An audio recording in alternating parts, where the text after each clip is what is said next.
विद्यार्थी मित्रांनो, या व्हिडिओमध्ये आपण सर्कल या चॅप्टरमधील प्रॅक्टिस सेट 3.3 चा पार्ट 2 पाहणार आहोत आणि या पार्टमध्ये आपण प्रॅक्टिस सेट 3.3 मध्ये दिलेले जे उदाहरणं आहेत ते पाहणार आहोत, ते घेणार आहोत।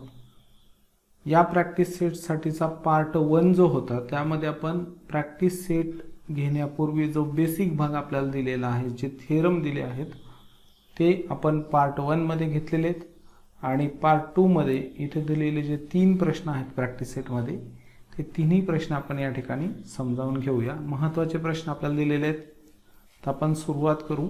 पण त्यापूर्वी मित्रांनो, आतापर्यंत जर आपण चॅनलला सबस्क्राइब केलं नसेल तर अवश्य सबस्क्राइब करा आणि बेल बटन दाबा, ज्यामुळे तुम्हाला चॅनलच्या प्रत्येक व्हिडिओची माहिती यूट्यूबद्वारे मिळत राहणार आहे।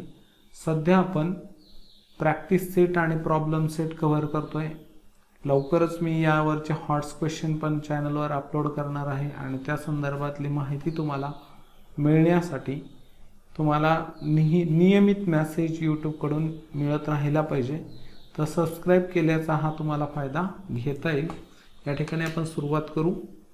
पहिला जो प्रश्न आपल्याला दिलेला आहे, in the figure points G, D, E, F are concyclic points of a circle with centre C। म्हणजे C सेंटर असणाऱ्या सर्कलमध्ये point G, D, E, F हे जे 4 पॉइंट आहे हे कॉनसायक्लिक म्हणजे सर्कलवर असलेल्या एका सर्कलवरचे चारही पॉइंट आहेत आणि angle ECF equal to 70 degree. ECF हा सेंट्रल अँगल 70 डिग्रीचा आपल्याला दिलेला आहे। Major arc DGF is equal to 200 degree, हा आर्क 200 चा आहे। मग यावरून आपल्याला find the major arc D and major arc DEF, या दोन आर्कचं DE आणि DEF फाइंड करायचं आहे। तर या ठिकाणी आपण अगोदर आकृतीवरून समजून घेऊया।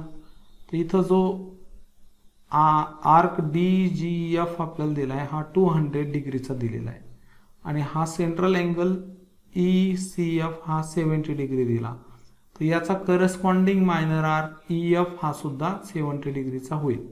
आणि मग हे दोन आर्क जे आहेत DGF आणि EF यांची आपण ॲडिशन जर केली तर 270 डिग्रीचा आर्क DGE आपल्याला मिळेल आणि या आर्कचं मेजरमेंट आपण 360 म्हणजे पूर्ण सर्कलच्या मेजरमधून मायनस केलं तर आपल्याला आर्क DE जो इथे विचारलेला आहे तो मिळेल।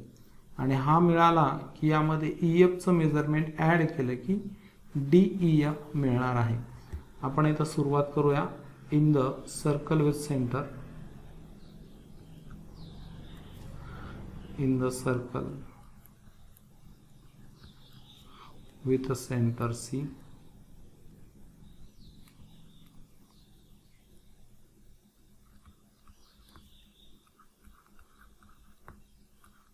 आपल्याला जो अँगल दिला आहे angle ECF angle ECF is equal to 70 degree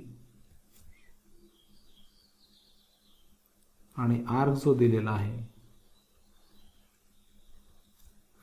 major arc DGF is equal to 200 degree. DGF equal to 200 degree. हे गिवनचा जो भाग आहे आपण तो इथे लिहून घेतलाय, गिवन पार्ट लिहिला। त्यानंतर आता हा सेंट्रल अँगल जो दिला यावरून आपण आर्क जो आहे EF याचं मेजरमेंट फाइंड करूया। Therefore major arc EF equal to major angle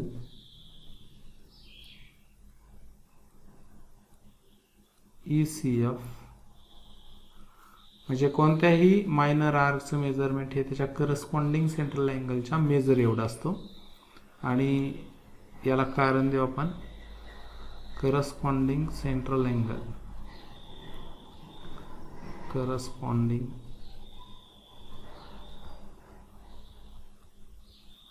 central angle.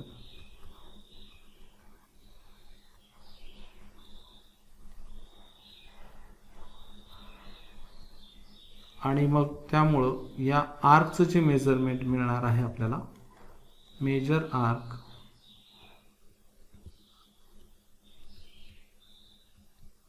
EF is equal to 70 degree. हा 70चा मिळाला की मित्रांनो आता याच्यामध्ये आपल्याला 70 degree.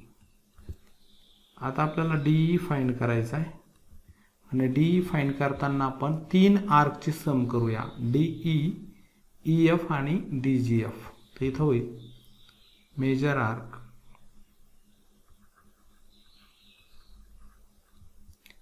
DE plus major arc EF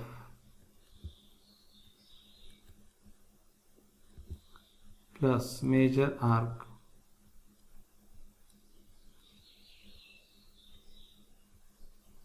DGF.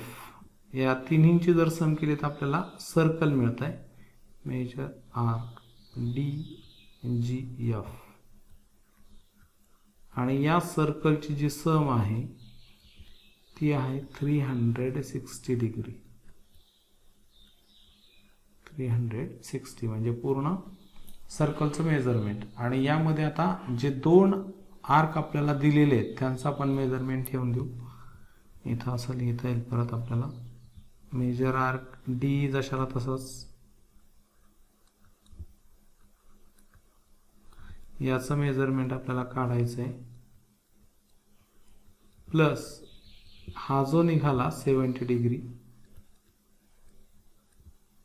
Plus याचं जे मेजरमेंट आहे 200 दिलेलं आहे आपल्याला आणि इक्वल टू 360 जशाला तसं ठेवू आपण. आणि मग आता 70 प्लस 200 म्हणजे 270ला 360तून मायनस करू म्हणजे major arc D equal to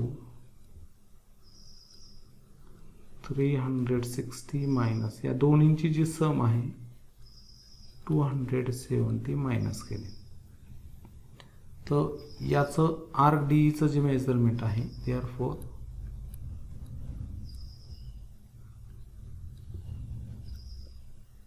major arc D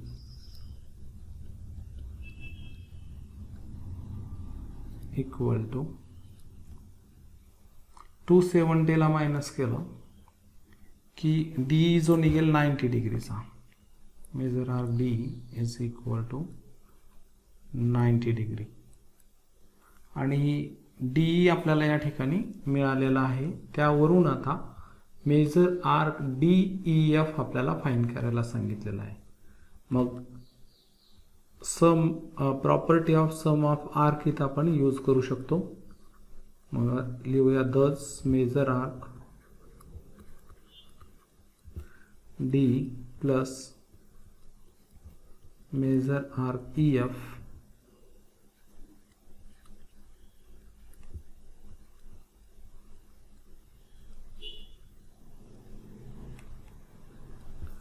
equal to डीचं जे मेजरमेंट आहे 90 प्लस याचं 70 या दोन्हींची ॲडिशन केली तर 160 degree.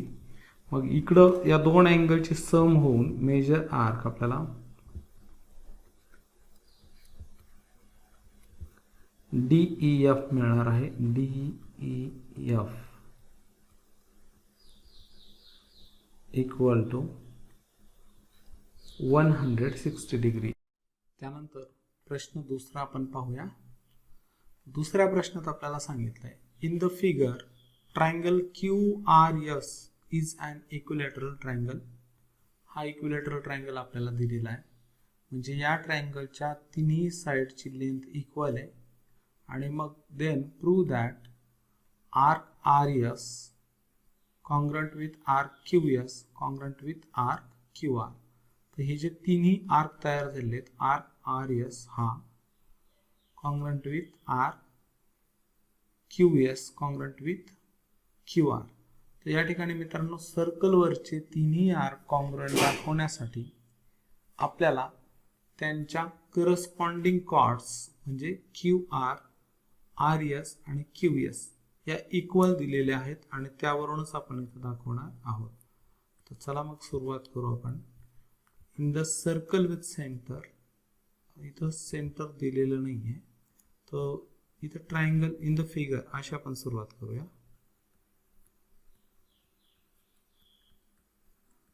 In figure triangle QRS is an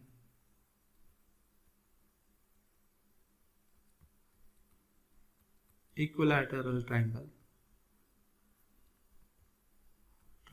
It is given. हे आपल्याला गिवन मध्ये दिलंय आणि जर हा इक्विलॅटरल ट्रायंगल आहे तर याच्या तिन्ही साइडचं मेजरमेंट इक्वल होईल. Therefore, side RS congruent with side QS. पहा RS ही साइड QS ला आणि QS ही QR ला कॉन्ग्रंट आहे. QS congruent with side QR आणि साइड्स ऑफ इक्विलॅटरल ट्रायंगल. याला रिजन काय? Sides of equilateral triangle. आणि मग असं आहे तर इथं आता याला पण इक्वेशन नंबर 1 देऊया. मग या ट्रायंगलच्या ज्या साइड आहेत त्या सर्कलच्या कॉर्ड्स आहेत आणि म्हणून इथं आपल्याला लिहिता येईल देअरफॉर कॉर्ड्स म्हणजे chord RS congruent with chord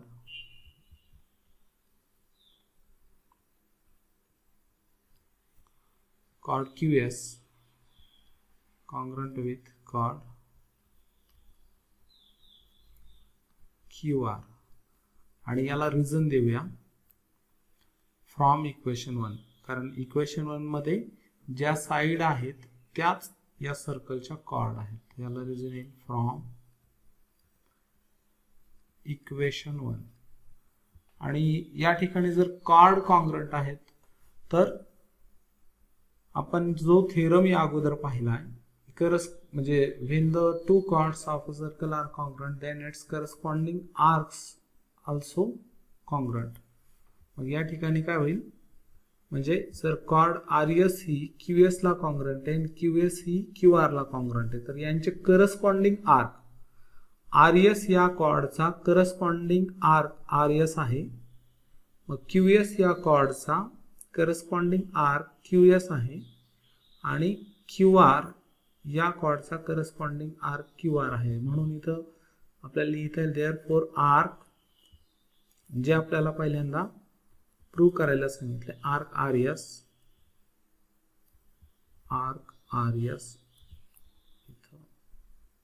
इथं घेऊया arc RS congruent with arc QS congruent with arc QR आणि corresponding arcs of congruent chords. याला रिझन काय? करस्पॉन्डिंग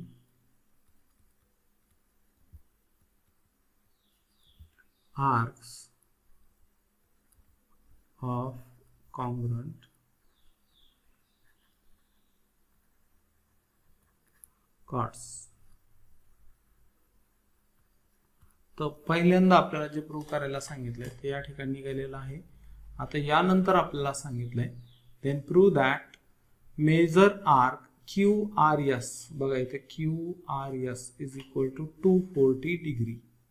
तर या आर्कचं मेजरमेंट 240 आपल्याला दाखवायचंय. तर इथं तिन्ही आर्क जे आता आपण दाखवले हे कॉन्ग्रंट आहे, म्हणजे त्यांची सम जर केली तर एक आपल्याला सर्कल मिळतं, म्हणजे त्यांची जी सम आहे 360 डिग्री. आणि हे इथं इक्वेशन 2 मध्ये कॉन्ग्रंट आहे, त्याला आपण इक्वेशन नंबर 2 देऊया इथं. मग आपल्याला खाली त्यांचं मेजर ची सम काढायची, म्हणजे major arc R S plus major arc Q S plus major arc Q R equal to 360 degree. कारण तिन्हींच्या मेजरची सम म्हणजे एक सर्कल मिळतो. आता हे इक्वेशन 2 मध्ये तिन्ही कॉन्ग्रंट आहे, आणि म्हणून यावरून आपण काय करूया, आर एस तसंच ठेवू, क्यू एस आणि क्यू आरच्या जागेवर पुन्हा आपल्याला आर एस हा आर्क परत ठेवता येईल, कारण ते तिन्ही एकमेकांना कॉन्ग्रंट आहेत. तर major arc R S plus major arc, परत इथं क्यू एस काढून त्याच्या जागेवर आर एसच ठेवायचा आहे, प्लस मेजर आर्क इथं क्यू आर काढायचा आणि परत आर एसच ठेवायचा आहे, आणि इक्वल टू 360. मग इथं काय झालं, तीनदा आर एस आलेला आहे, म्हणून याची जर सम केली तर major R S equal to 360 degree आणि 3 मेजर आर्क, म्हणजे तिन्हींची सम केली तर इथं काय येईल, 3 major arc R S is equal to 360 degree. आता मल्टिप्लाय 3 राईट हँडला जाऊन डिवाइड होतील, म्हणजे major arc R S equal to 360 divided by 3 is equal to 120 degree. Measure arc RS equal to 3 ने डिवाइड केला, 3 1 जा 3, 3 2 जा 6, 0, 120 डिग्री. आपल्याला जो काढायचा आहे, आपल्याला सांगितलंय find the arc Q R S. तर इथं क्यू आर आणि आर एस दोन्हींचं मेजरमेंट आता 120, या तिन्ही आर्क कॉन्ग्रंट आहे, तर तिन्हींचं 120 आहे. मग याचं 120 प्लस 120 म्हणजे 240 डिग्री प्रूव्ह होत आहे. मग आता सम करावं लागेल आपल्याला आर्क क्यू आर आणि आर एस यांची. इथे येईल देअरफॉर मेजर आर्क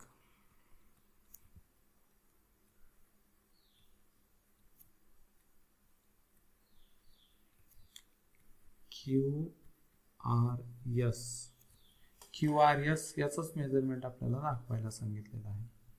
हो बरोबर. तर Q R S is equal to, यातला पहिला जो आर्क आहे major arc Q R plus major arc R S, याला आपण property of sum of arc असं म्हणतो. जर दोन आर्क मध्ये एक एंड पॉइंट कॉमन असेल तर त्यांच्या मेजरची ऍडिशन करून त्या दोन्हींच्या अदर एंड पॉइंट एवढा आर्कचं मेजरमेंट आपल्याला मिळत असतं. तर या ठिकाणी याचं जे पहिल्याचं मेजरमेंट आहे 120 प्लस याचं 120 म्हणजे दोन्हींचं मिळून 240 डिग्री. तर या पद्धतीनं दुसरं आपलं जे 2 प्रो आहे इथं निघालेलं आहे. आणि तिसरा जो प्रश्न आहे हा देखील महत्वाचा आणि अतिशय सोपा असणारा प्रश्न आहे, हाही आपण लगेच बघूया. In the figure chord A B congruent with chord C D. इथं पहा, ही कॉर्ड ए बी ही सी डी ला कॉन्ग्रंट आहे. एका सर्कलच्या दोन कॉर्ड्स कॉन्ग्रंट असतील तर त्यांचे करस्पॉन्डिंग आर्क्स कॉन्ग्रंट व्हायला पाहिजे. तर ए बी कॉर्डचा corresponding arc A C B आणि सी डी कॉर्डचा corresponding arc C B D हे दोन कॉन्ग्रंट होतील. आणि मग यावरून आपल्याला arc AC congruent with BD दाखवायचं आहे. तर चला सुरुवात करूया. इन द फिगर आपल्याला सांगितलंय की chord AB congruent with chord AB congruent with chord CD. It is given. मग arcs corresponding to congruent chord are congruent. म्हणून इथं आर्क आता AB चा जो chord AB चा करस्पॉन्डिंग जो आर्क आहे तर arc ACB congruent with arc chord CD चा corresponding arc CBD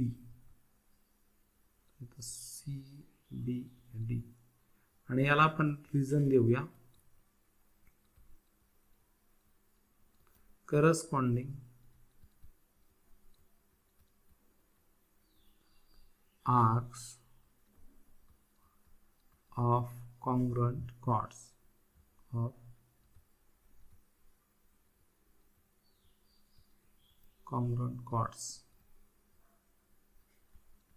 आणि असं जर आहे तर आता हे दोन आर्क जे आहेत हे कॉन्ग्रंट झाले. आता दोन आर्क ACB हा आर्क AC आणि BC यांची सम करून मिळतो. मग यालाच आपण पुढे कंटिन्यू करू. आर्क ACB चं जे मेजरमेंट आहे ते आपण आता या ठिकाणी अशा पद्धतीत ठेवूया. आर्क ACB म्हणजे major arc AC plus major arc BC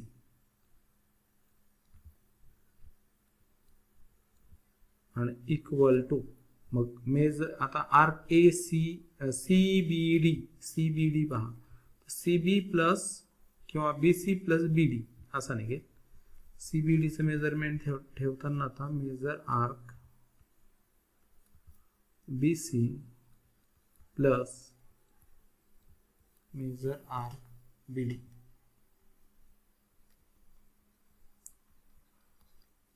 आणि इथं जर तुम्ही ऑब्झर्व केलं तर लेफ्ट हँड मध्ये आर्क BC आलेला आहे आणि राईट हँड मध्ये पण आलेला आहे. तर सेम आर्क दोन्ही साइड मध्ये आल्यामुळे तो कॅन्सल झाला, कॉमन आहे म्हणून. मग खाली आपल्याला काय मिळतंय बघा major arc AC equal to major arc BD. या दोन आर्कचं मेजरमेंट सारखं आहे याचा अर्थ ते आर्क कॉन्ग्रंट आहे. तर arc AC congruent with arc BD आणि मग हे दोन आर्क कॉन्ग्रंट झालेत. तर विद्यार्थी मित्रांनो या ठिकाणी आपला प्रॅक्टिस सेट 3.3 आपण पूर्ण घेतलेला आहे. यानंतर भेटूया पुढच्या व्हिडिओमध्ये प्रॅक्टिस सेट 3.4 मध्ये.